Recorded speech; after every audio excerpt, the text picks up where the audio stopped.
ओम श्री शांब शिवाय नमः।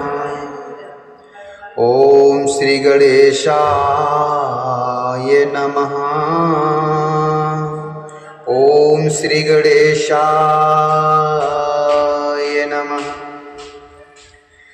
ओम श्री शिवाय नमस्तुभ्यं। श्री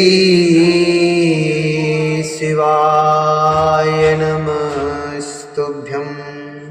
श्री शिवाय नमस्तुभ्यं। बोले शंकर भगवान की जय। श्री शिव महापुराण के अंतर्गत रुद्र संहिता, जो कि द्वितीय संहिता है, इसके खंड शती खंड के अध्याय आज हम 22वें में प्रवेश करेंगे और जिसमें वर्णन है सती और शिव का विहार का वर्णन। सती और शिव का विहार वर्णन। ब्रह्मा जी बोले, कदाचिदथो दक्षस्य तनया जलदागमे कैलासच्छमाव्रतः प्राह प्रस्थस्थं वृषभध्वजम्। कैलासच्छमाव्रतः प्राह प्रस्थस्थं वृषभध्वजम्। ब्रह्मा जी बोले, किसी समय वर्षा ऋतु में जब श्री महादेव जी कैलाश पर्वत के शिखर पर विराजमान थे, उस समय सती शिव जी से कहने लगी। सती बोली, हे देवादिदेव महादेव, देव देव महादेव, शंभो मत प्राण वल्लभ, सड़ु में वचनम नाथ श्रुत्वा तत्कुरु मानत। हे देव देव, हे महादेव, हे शंभो, हे प्राण वल्लभ, हे नाथ, मेरे वचन को सुनिए और हे मानत, सुन करके उसे कीजिए।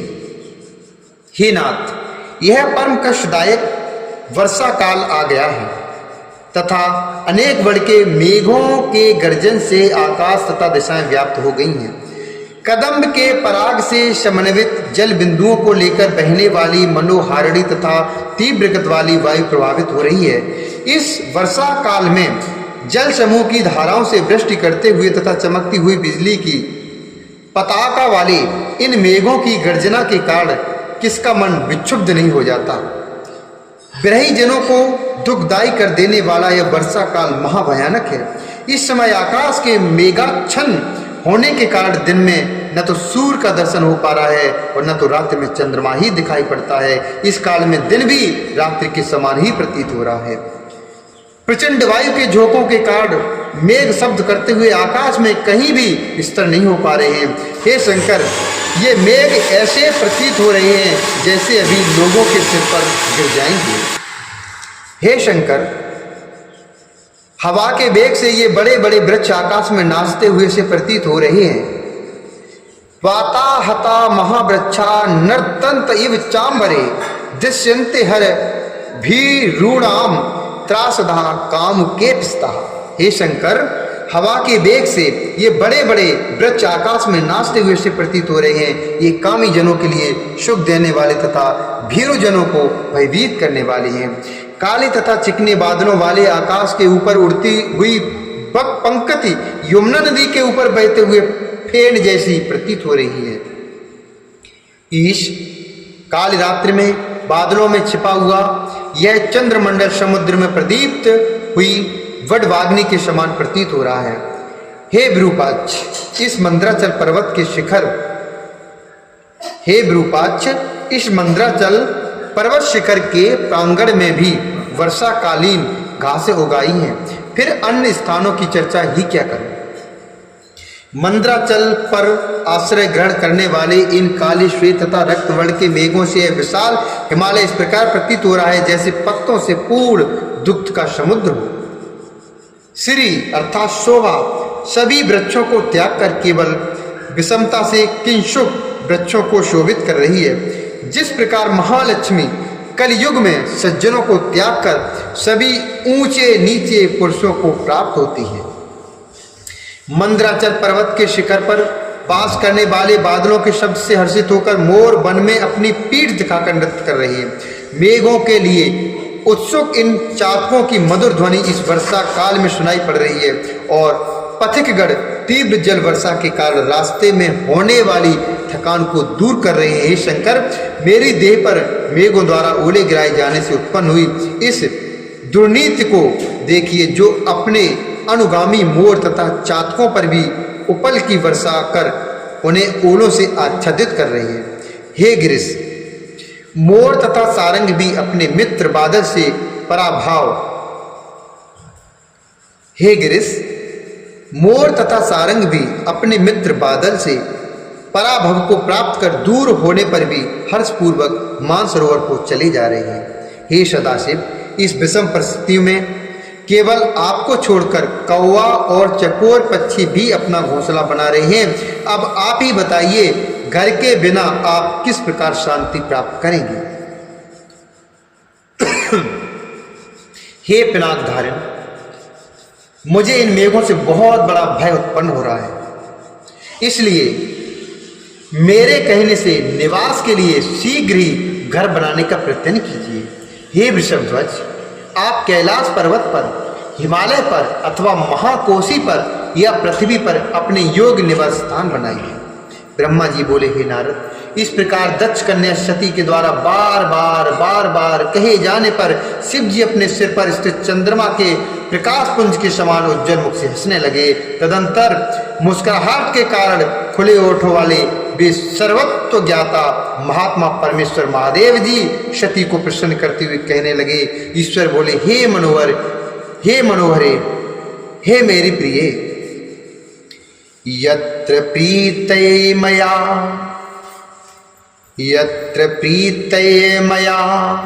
कार्यो वासेस्तव मनोहरे, मेघस्तत्र न गन्तारः कदाचिदपि मत्प्रिये, मेघस्तत्र न गन्तारः कदाचिदपि मत्प्रिये, मेघानितम्बपर्यन्तं संचरन्ति महीव्रतः, सदा प्रालेयशानोस्तु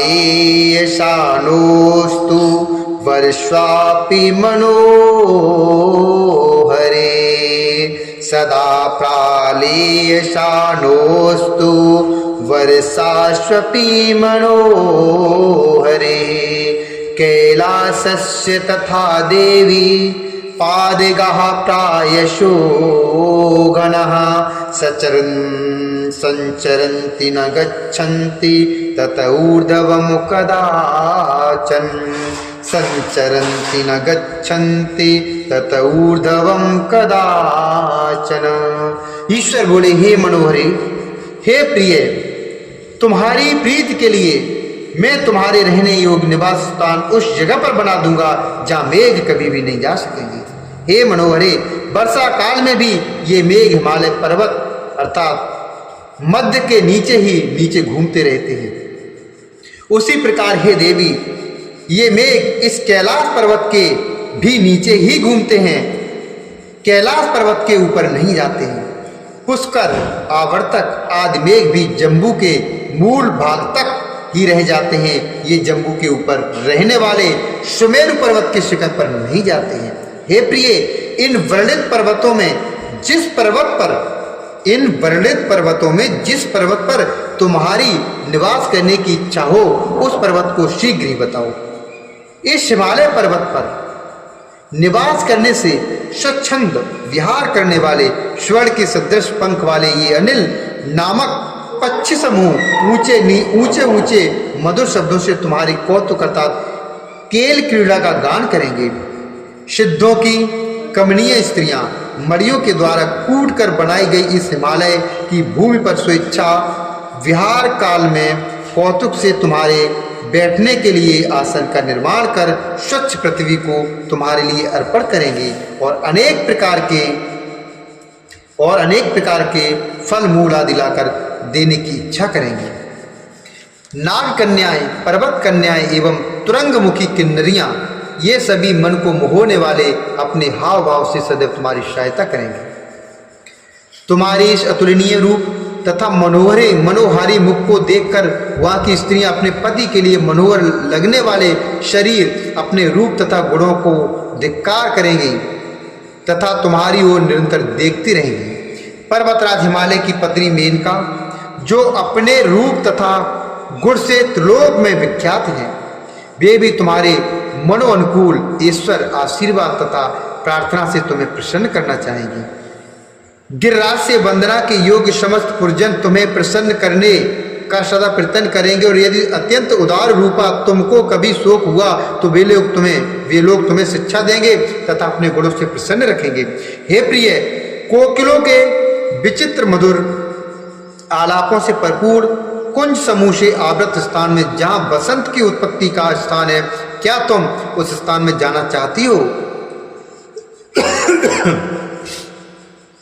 जहां विभिन्न प्रकार के अनेक तालाब, सैकड़ों कमलनियों समन्वित, जहां विविध प्रकार के अनेक तालाबों, सैकड़ों कमलनियों से समन्वित शीतल जल से भरपूर है, जहां अश्व, हाथी तथा गऊओं का निवास है, हे देवी, वहां सभी प्रकार की कामनाओं को प्रदान करने वाले कल्प संज्ञक वृक्षों से घिरे हुए सुंदर मनोहारी पुष्पों को तथा हरे भरे नवीन घास के मैदानों को प्रफुल्लित नेत्रों से देखना। हे महामाई, इस प्रकार के उस हिमालय पर हिंसक जंतुगण भी शांतिपूर्वक निवास करते हैं, वह अनेक प्रकार के मृगगणों से युक्त हैं। वहां पर स्थित देवालयों में मुनियों तथा यतियों का निवास है। उस पर्वत के शिखर स्फटिक, सुवर्ण एवं चांदी से व्याप्त हैं। वह मानस आदि सरोवरों से चारों ओर से सुशोभित है। वह सुवर्ण से बने हुए रत्नों के दंड वाले अधखिले कमलों से व्याप्त है। हे शिशुमार एवं असंख्य कच्छप एवं मकरों से वह मानसरोवर पर व्याप्त है। वह मनोहर नील कमलों और उत्पल कमलों से उत्पल कमलों से शोभित है। हे देवी, वह कमल पुष्पों से गिरते हुए सुगंधित कुमकुमों से व्याप्त है। गंधों से समन्वित स्वच्छ जलों से वह मानसरोवर पूर्ण है। मानसरोवर का तट हरे भरे ऊंचे एवं नवीन घास वाले भूभाग से सुशोभित है। यहाँ के शाखों टके वृक्ष इस प्रकार प्रतीत हो रही हैं जैसे अपनी शाखा को हिलाकर नृत्य कर रही हों। अपनी इच्छा के अनुसार अनेक प्रकार के रूप धारण करने वाले देवताओं, सारसों एवं मत वालों चक्रवाकों से मानसरोवर सुशोभित हो रहा है। परम आनंद को प्रदान करने वाले भौरों के मधुर शब्दों से गुंजित हुए मानसरोवर मान उद्दीपन करने वाला है। मेरु पर्वत के ऊंचे शिखर पर इंद्र, कुबेर, यम, वरुण, अग्नि, नृत्य, वायु तथा ईशान की पुरियां हैं, जहां देवताओं का निवास स्थान है। रंभा, सची एवं मेनकादि अप्सराओं से वह मेरु शिखर शोभित है। हे देवी, क्या तुम उन समस्त पर्वतों के राजा तथा पृथ्वी के सारभूत महारम्य सुमेरु पर्वत पर विहार करना चाहती हो? वहां निवास करने से सखियों एवं अप्सराओं सहित सची देवी तुम्हारी उचित सहायता करेंगी, अथवा तुम मेरे आश्रयभूत कैलाश पर, जो पर्वत इंद्र के नाम से विख्यात है, उस पर निवास करना चाहती हो, जहां पर कुबेर की अलकापुरी है, जहां गंगा की जलधारा बह रही है, जो स्वयं पूर्ण चंद्र के समान समुज्ज्वल है, और जिस कैलाश की कंदराओं तथा शिखरों पर ब्रह्म कन्या मनोहर गान करती हैं। यह कैलाश अनेक प्रकार के मृगगणों के समूह से युक्त सैकड़ों कमलों से भरपूर एवं सुमेर पर्वत की अपेक्षा समस्त गुणों से युक्त तथा सुंदर है। हे देवी, इन स्थानों में जहाँ कहीं भी तुम्हारी रहने की इच्छा हो उसे बता दो। उस स्थान को शीघ्र मुझे बताओ, वहाँ पर मैं तुम्हारे निवास स्थान का निर्माण करूँगा। ब्रह्मा जी बोले। शंकर के इस प्रकार कहने पर सती देवी अपने निवास भूत स्थान का लक्षण इस प्रकार कहने लगी। सती बोली, हे देव, हे महादेव, हिमाद्रावेव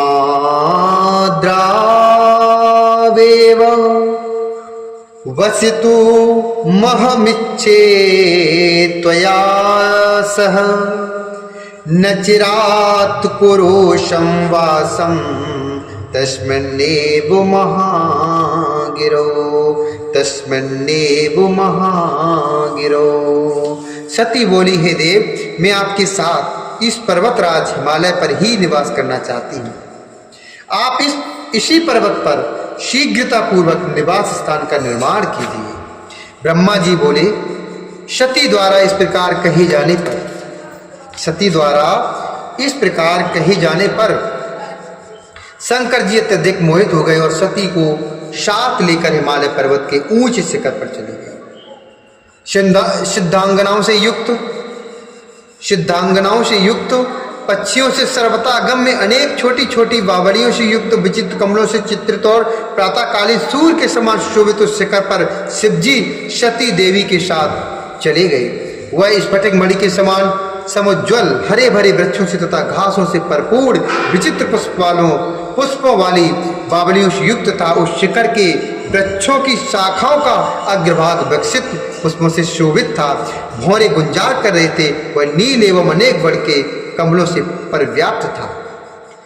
चक्रवात, कदम, हंस, सुख, सारस और नीली गर्दन वाली क्रौंच पक्षियों के शब्दों से वह शिखर शब्दायमान हो रहा था। उस शिखर पर पुंछ कोकिल मनोहर शब्द कर रहे थे। वह अनेक प्रकार के गणों, किन्नरियों, सिद्धों, अप्सराओं तथा गुह्यकों से सेवित था। विद्याधरियां, देवियां तथा किन्नरियां वहां विहार कर रही थीं तथा पर्वतीय स्त्रियां एवं कन्याओं से वह युक्त था। बीड़ा, सितार, मृदंग एवं पटहके वाद्य यंत्रों पर नृत्य एवं कौतुक करती हुई अप्सराओं के समूह से वह शिखर सुशोभित हो रहा था। देवकाओं, दीर्घकाओं, खिले हुए तथा सुगंधित पुष्पों एवं निकुंजों से वह शोभायमान हो रहा था। इस प्रकार की शोभा से युक्त पर्वतराज हिमालय के शिखर पर शंकर जी सती देवी के साथ बहुत काल तक रमण करते रहे। महादेव जी उस स्वर्ग के समान दिव्य स्थान में सती के साथ देवताओं के वर्ष के गणनानुसार 10,000 महादेव जी उस स्वर्ग के समान दिव्य स्थान में सती के साथ देवताओं के वर्ष के गणना के अनुसार 10,000 वर्ष तक प्रसन्नता पूर्वक विहार करते रहे। वे कभी उस स्थान को छोड़कर सती के साथ किसी दूसरे स्थान पर चले जाते थे और कभी देवी देवताओं से व्याप्त मेरु शिखर पर चले जाते थे। इस पृथ्वी तल के अनेक प्रकार के दीपों, उद्यानों एवं वनों में जाकर पुनः वहां आकर सती के साथ रमण करने लगते थे। शिव जी का मन यज्ञ, ब्रह्म तथा समाधि में नहीं लगता था। वे शंभु दिन रात मन से सती में ही प्रीत करते रहते थे। इसी प्रकार सती भी निरंतर महादेव जी के मुख का अवलोकन करती रहती थी और शिव जी भी सती के मुख को देखते रहते थे। इस प्रकार वे शिव तथा सती परस्पर के संयोग से स्नेह रूपी जल द्वारा अनुराग रूपी वृक्ष को सिंचित कर बढ़ाने लगे। इस प्रकार वे शिव तथा सती परस्पर के संयोग से स्नेह रूपी जल द्वारा अनुराग रूपी वृक्ष को सिंचित कर बढ़ाने लगे। इस श्री शिव महाप्राणे द्वितीयाम रुद्र संहितायाम द्वितीय सती खंडे शिवा शिव विहार वर्णनम नाम 22वां अध्याय। इस प्रकार श्री शिव महाप्राण के अंतर्गत द्वितीय रुद्र संहिता के द्वितीय सती खंड में शिवा शिव विवाह वर्णन नामक 22वां अध्याय पूर्ण हुआ। बोले शंकर भगवान की।